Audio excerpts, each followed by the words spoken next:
targetedfatloss.com.au. Have you ever wondered what kind of detoxes there are? Where do you even start when you want to go on a detox? That's what we're going to talk about today. So, if you've never done a detox before, and this is your first time taking the step to do it, congratulations, you're in a great place. Now, doing a detox can actually be quite challenging, and the first few days are almost always the hardest. Like I said in the last video, at the end of the detox, you can feel amazingly cleansed, totally full of focus, and you are able to get rid of a lot of the ailments that have been maybe frustrating you.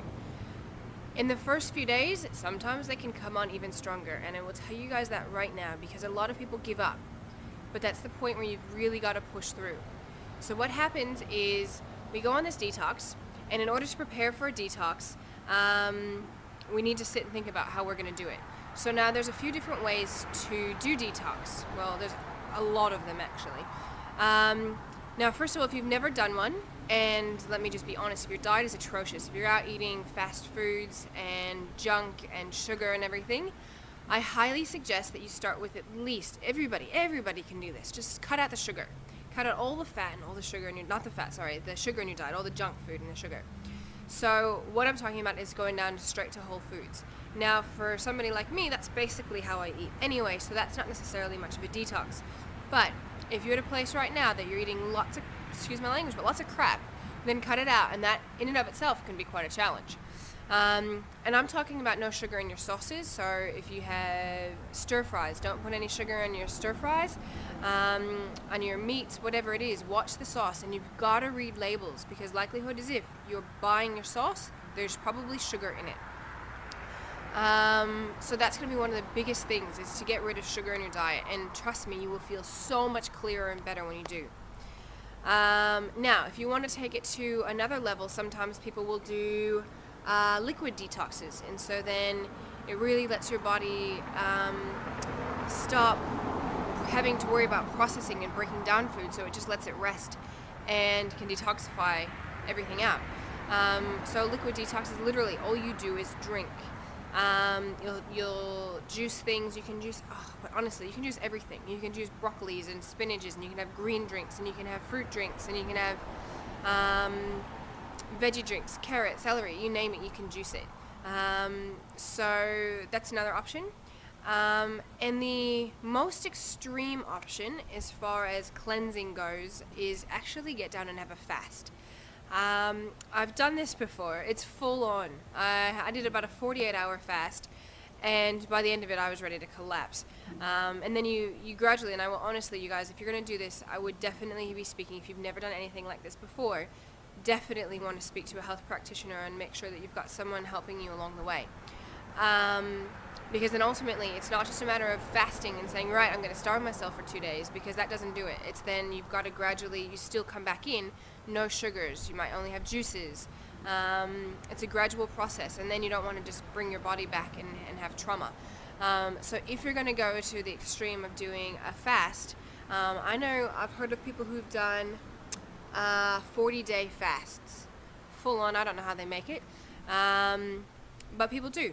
So depending on who you are, on your status of your health, honestly, if you have any health problems, this is definitely not something you want to do without consulting a doctor or a practitioner.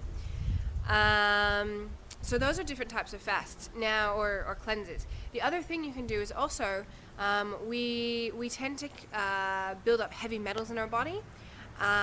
So there's also things for heavy metal detoxes, and you can go to a practitioner, a local naturopath or homeopath maybe, different practitioners, and a lot of times there's different herbal supplements that you can take to help to cleanse out the heavy metals. But if you're going to do that, then there's other things to think about as well, as looking around your house and making sure that you want to have that as a clean area, from staying away from as much electromagnetic radiation. So from your computers, your cell phones, your cameras, all those types of things. While you're on detox, you might want to be considering staying away as much as possible from those types of things, because again, that's another way to bring in toxins in your body. So heavy metals, I think, well, that just begins it actually, probably. We have all sorts of different, like I said, all sorts of different toxins that build up in our bodies.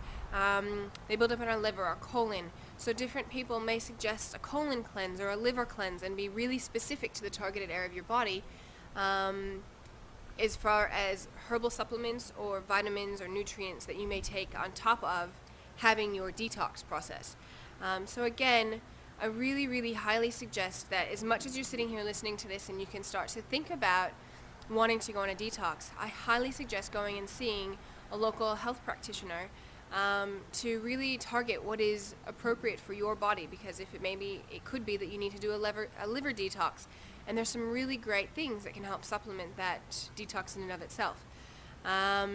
So I hope this has just really helped you to get a basic understanding of what's out there. And again, make sure you go and see someone locally and find out what's really appropriate for you. Next time we are going to dig into colon cleansing and some enemas.